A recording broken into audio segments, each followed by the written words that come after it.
But I think my audience is generally, I think it's a younger urban demographic is generally my audience because of the way my message is delivered. Hello, mate.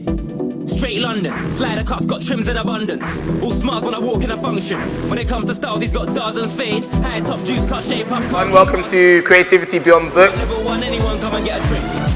I'm Nate Abetu. Yeah, and it's Slidercuts. I think for me, being at this event has been quite inspiring. There's been a lot of talks, a lot of workshops. Some are doing alright.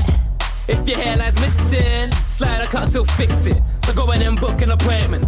Being an author is claiming that authority. So today we've got a discussion with a bunch of people who have amazing authority within their field.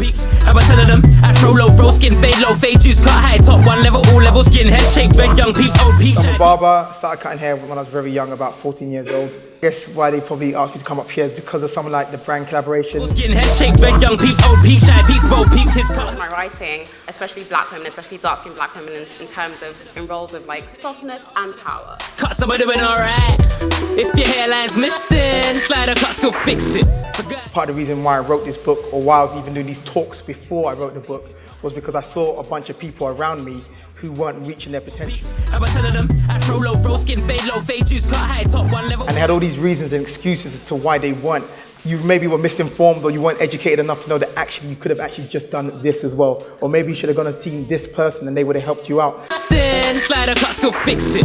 So go ahead and book an appointment. And I just realized there was a lack of knowledge in, let's say, the community I was coming from. And I was just like, if I now know that, then it's my responsibility to tell the people. We all work, right? But like, you know, what really keeps us going is like feeling that we're actually like making some sort of difference. I wrote 14 drafts of Barbershop Protocols. I just kept on rewriting.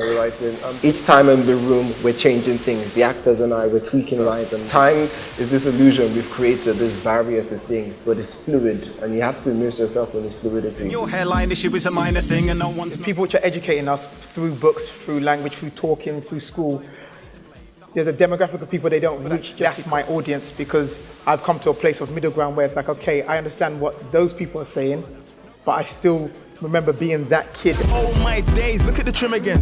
Another big topic that's arisen in the last maybe like 5-6 years is all about black business. See the lines all slick and ting. Keep your eyes on the guy with the reason why you got to support small businesses and educating them as to why a small business cannot sell something as cheap as a big business. No problems, get the trim and done the palaver. Oh my days. They can't buy the volume. And I was going in on this, going in. And I got to a point when I looked up and I realized that everybody, it was a packed barbershop, everybody was quiet and they were just looking at me. Slick and ting. Keep your eyes on the guy with the slider. That was a defining moment that had me saying, actually, I've got something to say.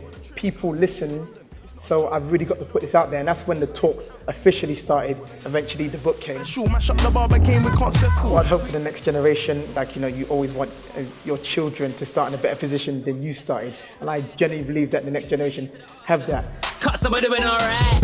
If your hairline's missing. Because even with the things which happened, which I saw with, let's say, working class black people, wasn't the fact that they just couldn't get money, so they couldn't run businesses, or, you know, things were just stacked against them. It was always for me to do with lack of knowledge. Open is cut after cut, till I have to say cut, wrap it up. We could be here till morning. Every time I spoke to businesses which were failing, it was always to do with the fact that they just lacked knowledge. I was like, you know, you were closing down, so what did you do? Craving sleep, but I'm dreaming of trims. Juice cut. We went to the bank to get a loan and they said, no, you go to anyone else. Leave with a grin and slide the cup weaving it in. This mindset was like, they don't want us to succeed, so it's not going to work out. Trying to cause any harm, but we could go clippers for clippers, calm. And it's Slidercuts. S to the L to the I to the D to the E to the... We don't want to say it, but we've all complained about black businesses, whether it comes to barbershops, hairdressers, restaurants, and we complain about the way they've run. And I feel like the next generation are the change in that.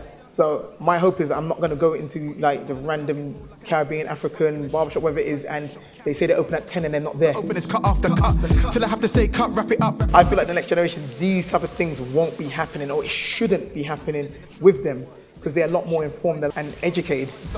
Craving sleep, but I'm dreaming of trims. In the creative field, I feel like there isn't so much direct line of success. It's kind of like you're here and then you're there, and then when you're multifaceted, it's like how do you understand when you've been successful, and how do you know when you've kind of got into your stride, if that makes sense? I think in order to push forward, probably that's the place you kind of live in. Although I'm a bit different, 'cause I'm like, you know what? Well, accept that you're being successful, enjoy it, but still be pushing forward. E to the R to the cuts, am I doing alright? But I understand for a lot of people, it's hard to almost accept that success and not get comfortable as to why people are always thinking about the next thing. Why it's actually probably better to not see yourself as successful, because then you're still always pushing.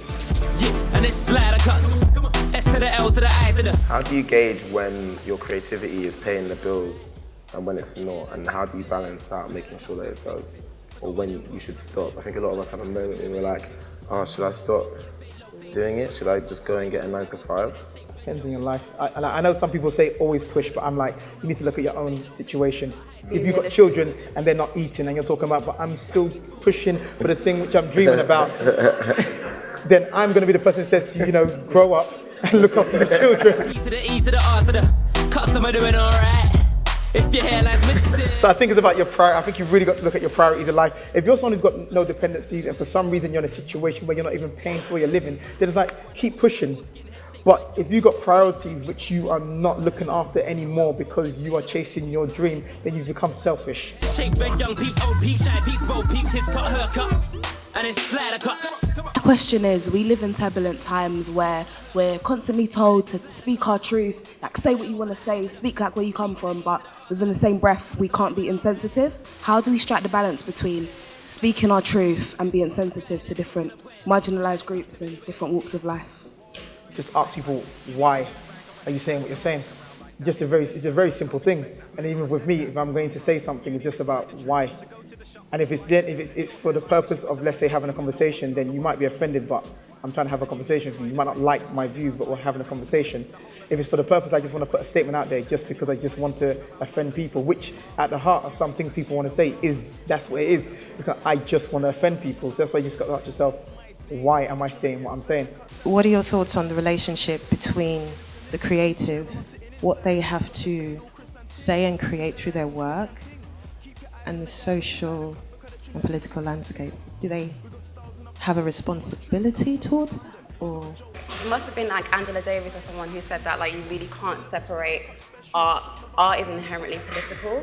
Whatever you do, your art is going to say something about the current climate. I personally think it's a duty to basically record the experience of marginalized voices, and I think in all our different ways, whether it's play, whether it's through anthology finding stories, which are writing them, or even what you do as well, which I think is even closer to, which is the physical body.